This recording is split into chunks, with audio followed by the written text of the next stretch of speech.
Bom dia, amados irmãos, Deus abençoe a todos. E eu novamente por aqui, passando para falar da dica da semana, que é o CD, Oração e Intercessão.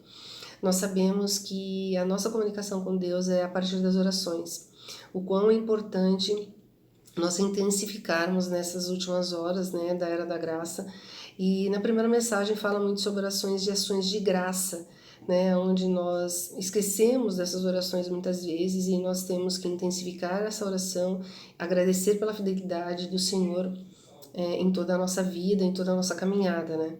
Na quinta mensagem ele fala sobre a oração genuína, né? Que a oração genuína é aquela que a gente faz orando à vontade do Senhor nas nossas vidas, na vida do corpo de Cristo. Enfim, irmãos, que nós possamos intensificar isso nesses últimos momentos, né? E os irmãos podem estar adquirindo esse CD na editoravensul.com.br em CD, né, físico, ou em download também. Amém? Que Deus possa estar abençoando a cada um de vocês, lembrando também que temos as dicas, né, que tem na TV Menorá por assinatura, os aperfeiçoamentos dos santos, tem 2 aperfeiçoamentos dos santos incluído ali, o 28 e 62, se eu não me engano, e acompanhar todas as mensagens também de edificação, porque o dia se aproxima, irmãos, e nós precisamos estar com as nossas lamparinas acesas, nós precisamos estar de vestes brancas para que o Senhor venha a nos resgatar junto com Ele para as bodas do Cordeiro, amém? Que é isso que eu profetizo e desejo a todos nós do corpo de Cristo, amém? Que Deus possa estar abençoando a cada um de vocês, em nome de Jesus, amém.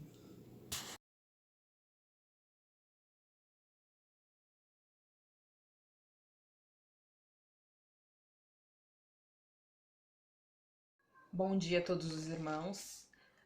Eu gostaria de estar compartilhando uma experiência que eu estou tendo agora de apacentamento com uma amiga, a qual ela está passando por momentos assim de separação, né? E está sendo muito difícil para ela. E lá atrás, quando a gente conheceu esse ministério, a gente sabia que durante a nossa caminhada, Deus iria colocar pessoas com os mesmos problemas que nós chegamos até a igreja, né? Porque nós saberíamos como lidar, né? E assim como a gente foi apacentado, né? Pelos irmãos, por vasos que Deus colocou nos nossos caminhos, né? Deus também quer que a gente venha fazer isso, né? E com o amor dele, com a paciência, e eu confesso para os irmãos que algumas vezes eu até cheguei a tentar me aproximar dela, porque assim como nós lá atrás tínhamos um vazio, onde nós, eu digo, assim, eu, meu marido, nós tentávamos encher esse vazio, saindo, indo em shows, em festas, em muitas coisas do mundo, né? E muito racional, né? E alguém falou, alguém não, muitas pessoas falaram de Cristo para nós, e eu confesso que eu falava que eu jamais iria para uma igreja, né? Eu falava isso pro meu marido. E essa minha amiga, ela assim, se aproximou e abriu o que estava acontecendo com ela para mim, né? Nós nos comunicamos via WhatsApp, ela mora próximo, mas só pelo WhatsApp, e ela acabou abrindo para mim. E desde o começo eu falei para ela que eu jamais iria dar conselhos para ela, né? Porque ninguém deu conselhos para nós. Sempre foi na palavra do Senhor. E é assim que tem que ser, né? Então, há poucos dias ela me mandou mensagem, né? E ela tem problema de ansiedade e tudo. E eu sempre indo para a palavra com ela. Mandei o aplicativo para ela, como eu já tinha mandado. Ela falou que tinha baixado. E todos os dias eu falo com ela, né? E ela falou que depois que ela começou a fazer as orações, né, do aplicativo, ela começou a conversar mais com Deus, né? Porque eu falei para ela que ela tinha que abrir para Deus, né? Ela falou que ela estava mais calma, que não estava fácil, mas que ela estava conseguindo porque Deus estava com ela. E ela vai no centro espírita, então ela comentou comigo que ela estava sentindo muita falta disso, né?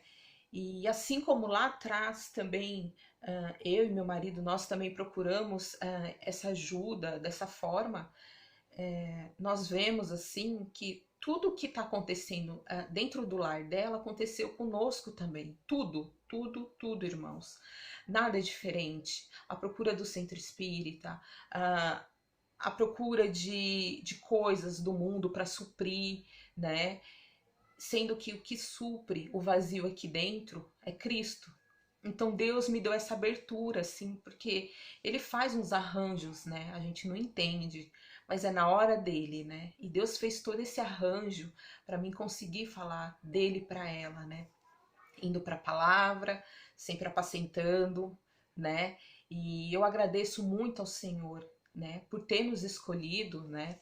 Escolhido a minha família há 3 anos atrás, porque nós achamos que nós escolhemos, mas é Cristo que nos escolhe. Nós temos o livre-arbítrio, né? Assim como eu falei para ela, né? Então eu tô tendo essa experiência de apacentamento e eu falo para os irmãos, irmãos, mande um bom dia para os seus contatos, mande um versículo, mande uma palavra, porque ali nós achamos que o nosso próximo, o nosso amigo está bem, mas muitas das vezes nós não sabemos e Deus dá a oportunidade todas as manhãs para a gente estar falando, tá dando um bom dia, e assim Ele faz a obra dele, porque foi assim. Deus abriu este caminho para mim estar falando dele para ela, porque ela é muito racional. Então, se a gente se esforçar um pouco, não é nem questão de se esforçar, mas se a gente começar a se importar mais com o nosso próximo, que está no nosso lado, muitas das vezes está dentro do nosso lar, ou é um ente querido, um familiar, Deus vai nos oportunizar de estar falando dele, assim como alguém falou dele para nós, né? E como eu disse para ela, né? Que na verdade quem me salvou não foi quem veio falar dele para mim, mas foi ele que me salvou. E é ele quem salva. Então eu queria deixar esse recado para os irmãos, né? Para a gente se atentar, porque está se apertando, nós já sabemos. Há muito dos escolhidos do Senhor e não há muito mais tempo. Que nós venhamos a enxergar, a estar em comunhão com Cristo, porque há muitos e muitos, muitos escolhidos do Senhor ainda, e clamando, eles estão clamando. Amém, irmão?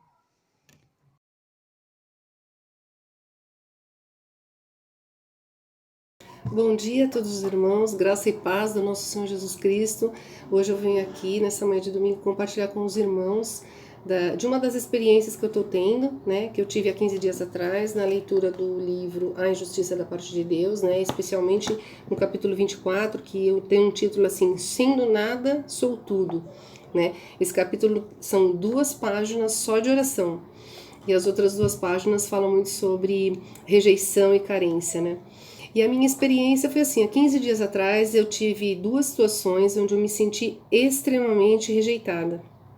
Orei ao Senhor, pedindo para que Ele tirasse isso de mim, porque eu sei que isso não é um sentimento do Senhor, né? E quando foi no domingo à noite, né, eu costumo compartilhar esse livro com minha irmã através do WhatsApp, e gosto de compartilhar sempre à noite, porque eu já encaixo as minhas orações e a leitura da palavra e vou dormir, né? Então eu estava compartilhando esse capítulo com ela, e no meio do compartilhar assim, me veio o partilhar uma fraqueza minha, né? Que é simplesmente a insatisfação da minha vida pessoal, da minha vida familiar, da minha vida profissional, né? E até pedi perdão para ela e disse que estava compartilhando aquilo, não sabia nem porquê, mas estava querendo ser curada, né? E eu queria ser curada, eu preciso ser curado disso tudo, né? Continuei a compartilhar, terminei, orei, fiz as minhas orações, li a palavra e fui dormir. E no dia seguinte, no despertar, na manhã seguinte, quando eu comecei a despertar, me veio uma das situações, né, assim, mentalmente, que o Senhor me trouxe, e automaticamente já me veio um amor muito grande por aquelas pessoas e uma alegria muito grande. Isso foi, assim, uma coisa diferente dentro de mim, né? Sendo o próprio Jesus que está dentro do meu espírito me trazendo esse amor. né? Porque a Eliana, carne, né, não teria capacidade para isso. Mas eu senti isso e sinto isso, ficou permanente em mim. Então, assim, eu deixo esse compartilhar com os irmãos. O Senhor ainda me trouxe assim que a Bíblia, ela é a nossa matriz. E os materiais, eles são as filiais. Então, que nós possamos procurar as filiais, né, para nos auxiliar nesse estudo, nessa realidade espiritual, na própria consagração e nunca esquecendo da matriz, jamais, porque ela é o nosso tesouro, ela é a nossa luz, ela é o próprio Cristo que traz esse alimento para nós e essa transformação, né? Mas que nós possamos nos consagrar e, acima de tudo, sermos gratos, né? Então, tem sido falado muito sobre a gratidão, então que é um ano da gratidão, em que então, nós possamos agradecer a Deus por todos os seus feitos, porque a própria palavra diz, né? Até aqui nos ajudou o Senhor. Amém, irmãos? Fica esse compartilhar aí, amém? Em nome de Jesus, que Deus abençoe a todos.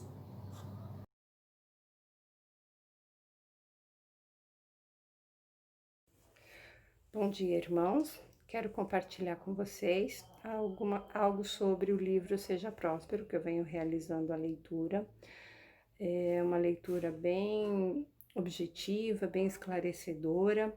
E essa semana eu estava lendo o capítulo 7. Uma frase foi a que me tocou muito, que nós gastamos a maior parte do nosso tempo com as coisas que nós amamos. E aí eu parei para refletir o quanto eu ainda tenho de apego ao meu trabalho, essa preocupação de ter a subsistência, de não nos faltar nada. E eu tenho que ser muito grata a Deus, porque não nos falta realmente nada. Temos casa, comida, vida confortável, com a graça de Deus. E foi uma coisa que também me lembrou de uma prova que Jesus colocou para mim e para minha família há uns 2 anos atrás, quando a minha sogra ficou doente e nós nos deparamos com uma série de dívidas dela e nós havíamos assumido um compromisso e toda a nossa reserva financeira ela tinha sido colocada nessa causa que a gente tinha decidido. E foi um ano bem difícil, porque a gente não tinha reserva, a gente só tinha os nossos salários e as nossas contas e as outras contas, né, as contas dela. E o Senhor nos honrou muito, porque o dízimo sempre foi muito presente na minha vida, na vida do meu marido. E aí, esse ano, né, nessa passagem de ano, eu estava conversando com o Marcelo e falando, né, nossa, passamos por tantas dificuldades, Deus nos colocou uma prova tão grande há 2 anos atrás, e a gente conseguiu quitar o apartamento, mobiliar, fazer tudo novo, tudo que precisava. E apesar de toda a dificuldade, não nos faltou nada. Temos uma casa como nós queríamos, com tudo. E conseguimos honrar todas as dívidas da minha sogra. Então, o que eu tenho para dizer é que o Senhor é maravilhoso. E que se a gente tiver o nosso coração e a nossa fé voltada para Ele, as dificuldades se tornam mais fáceis. Não foi um momento fácil, mas o Senhor nos honrou e nos provou que Ele toma conta da nossa vida. Então, peço para os irmãos que, se tiverem oportunidade, também lerem esse livro. Deus abençoe a todos.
Bom dia a todos meus irmãos, né, que se reúnem aí na igreja do nosso Senhor Jesus Cristo, na cidade de São Paulo, capital, sob a direção do Espírito Santo aí, usando o pastor Kleider. É com muita alegria aí que a gente compartilha juntamente com os nossos irmãos, né, um assunto muito importante que Deus tem trazido já desde quinta e sexta-feira, né, e também a dica da semana, falando um pouco sobre oração. Oração e intercessão. Nós temos aquele material da Editora Vento Sul, o livro, né? E oração, o CD, oração e intercessão, que tem sido como base aí para a gente estar retomando esses assuntos, porque agora é os momentos que nós vamos precisar muito de usar na nossa oração todo esse material bélico que tem sido trazido aí pelo Ministério da Palavra. Nossas orações não podem ser ocas, né? Sem direção e sem orientação profética, para que a gente não venha perder tempo, né? E então logo eu vi aquela mensagem que o ministro falou, nós devemos orar aí, e até no culto mundial passado, falando sobre Daniel capítulo 6, versículo 10, né? Que Daniel tinha de forma contínua uma oração diária 3 vezes por dia. É claro que já foi nos trazido pelo Ministério da Palavra que não é que tem que ser 3 vezes por dia. Na verdade, esse número 3 é o número profético, né? É a plenitude da Trindade Divina, que quer dizer que o nosso falar tem que ser totalmente dirigido pelo Senhor.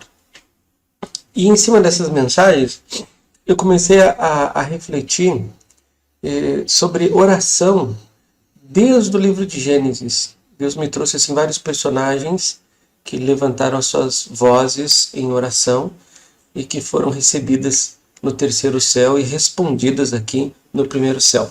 E Deus me lembrou aqui de uma palavra que está lá no livro de Hebreus, que eu quero aqui partilhar com os nossos irmãos, que é Hebreus capítulo 1, versículo 3, que diz assim: o qual, sendo o resplendor da sua glória e a expressa imagem da sua pessoa, e sustentando todas as coisas pela palavra do seu poder, havendo feito por si mesmo a purificação dos nossos pecados, assentou-se à destra da majestade nas alturas.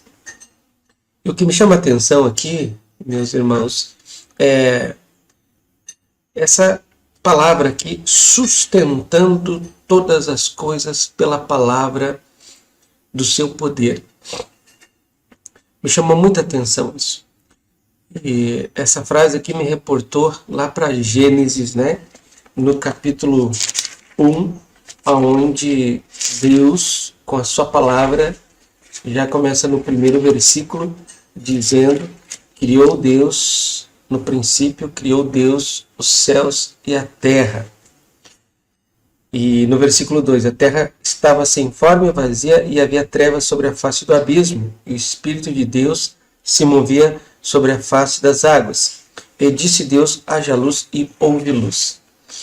Com essa experiência aqui de Deus, que declarou com a sua boca: haja luz, e houve luz, me mostra aqui que a oração é uma questão muito mais antiga, né? É um princípio espiritual muito mais antigo do que a gente possa imaginar. Na verdade, o próprio Deus usou da oração para que todas as coisas fossem criadas e sustentadas pela palavra do seu poder. Porque quando Deus criou os céus e a terra, então tudo estava pronto, tudo é luz, tudo é perfeito. E quando houve, então, algo que bagunçou, né, a criação de Deus, que nós já sabemos, que foi a rebelião de Lúcifer, o que aconteceu? Deus, então, tomou uma posição e nos ensina em todas as gerações, através dos seus servos, nos ensina que a oração é o princípio que pode mudar e transformar qualquer tipo de situação existente ao nosso redor e até mesmo dentro de nós. Então o Senhor disse: haja luz, e houve luz. Então Deus fez uma oração baseada na sua própria palavra, porque tudo que ele cria é luz, né? Ele criou tudo perfeito, de forma harmônica. Então veio as trevas e ele então declarou com a sua boca, né, a oração baseada na sua verdade. E o Senhor vela pela sua verdade, pela sua palavra, Jeremias 1,12 diz. E o que aconteceu? Tão logo que ele orou, aconteceu exatamente o que Deus falou. E assim foi toda a formação ali, todo o capítulo 1 de Gênesis, e depois Gênesis capítulo 2, quando Deus disse, façamos o homem a nossa imagem e semelhança, né? Gênesis 1,26, e tudo se fez. Então esse princípio da oração tem sido atacado por Satanás muito durante toda a tua história na vida da igreja e toda a história do cristianismo, né? Satanás vem para tirar o foco da nossa oração, porque Satanás sabe que se nós orarmos em cima da verdade, ele vai ter que retroceder. E foi nos trazido uma direção do Ministério da Palavra, o apóstolo, o irmão Sérgio Alberto Alves, que nós temos alvos de orações, né? Em que nós devemos orar em cima daqueles alvos. E se assim nós fizermos usando a própria palavra de Deus, o que vai acontecer? Satanás vai ter que ficar nos limites dele. Ele não vai poder avançar, né? Mas por que ele está avançando? Porque a igreja está orando muitas coisas ainda que não tem base ainda, né? O povo de Deus, de forma genérica, está muito assim, preocupado com tudo que está acontecendo a nível horizontal, está esquecendo que a oração aqui embaixo, segundo a vontade de Deus, move o mundo espiritual e Deus vai fazer tudo aquilo que ele deseja e vai colocar limites em toda a ação das trevas. E eu me lembrei, em Gênesis capítulo 2, que Deus chegou e disse para Adão, que Adão, no versículo aqui 15, né? Gênesis capítulo 2, no versículo 15, Deus pegou o homem e colocou no jardim do Éden para lavrar e o guardar. E essa ação de prestação de serviço, ela só é eficaz e produtiva no reino quando há uma observação à questão da oração baseado na verdade. Veja só o que aconteceu no versículo 16. Ordenou o Senhor Deus ao homem, dizendo, de toda árvore do jardim comerás livremente, mas da árvore do conhecimento do bem e do mal, dela não comerás, porque no dia em que dela comeres, certamente morrerás. Então olha o que acontece aqui. Deus dá uma direção para que nós venhamos a cultivar e guardar, ou seja, prestar o serviço para Deus na igreja, estabelecer a vontade de Deus na igreja. A oração tem que estar baseada na árvore da vida. Porque Jesus é que sabe exatamente o que é necessário pedir para Deus, porque Ele é o nosso intercessor. A Bíblia diz em Romanos que Jesus está à destra do Pai e é o nosso advogado. E o Espírito Santo, que está dentro de nós, ele intercede, porque nós não sabemos orar como convém. Por isso que a palavra de Deus tem que ser proferida nas nossas orações, né? De forma que as nossas vontades, os nossos sonhos, os nossos desejos não venham interferir naquilo que Deus quer que eu venha abrir minha boca no momento da oração e no momento da intercessão. Veja só, o que aconteceu? Satanás sabe disso. E se levantou e foi lá na Eva lá e trouxe uma sugestão para ela. E ela começou a dar conversa. E daqui a um pouco ela se esqueceu da base da oração. E quando a nossa oração ela não está baseada na verdade, pode estar baseada no conhecimento do bem e do mal. Então, como só existe essas duas fontes de nutrição espiritual para nossa mente, para nossa alma, a verdade, que é a vida, ou o conhecimento, bem e mal, né? Então, se a minha oração não está baseada na verdade, ela está baseada numa outra que é inverdade. E é por isso que nós estamos aí tateando muitas vezes e não conseguimos obter vitória. Eu quero deixar aqui esse comentário, né? Esse regar, esse compartilhar juntamente com meus irmãos, que agora é a hora de nós nos voltar para tudo aquilo que recebemos durante esses anos todos e que está impresso aí nos materiais da Editora Vento Sul, e usar esse material como orientação profética para conduzir as nossas orações, né? E obviamente aqueles que já estão bem alimentados, né, quando abrir a boca vão ser dirigidos pela unção interior, não vão pedir coisas que não sejam para a edificação da casa do Senhor. E nós temos alguns alvos muito importantes aí, que nós temos que clamar ao Senhor, pedir para que Deus venha convencer todo o rebanho a consagrar-se. Pedir para Deus para que Deus venha convencer todo o rebanho a produzir no que tange gerar e cuidar. Pedir para que Deus venha convencer esse rebanho todo, né, que nós precisamos contribuir, irmãos. Dízimos e ofertas. Porque não tem como nós estarmos investindo, né, na morte. Temos que aí separar a subsistência e o resto, então, cofres celestiais. Então tá aí a dica, quero agradecer essa oportunidade. Que Deus abençoe todos os meus irmãos. Em nome de Jesus.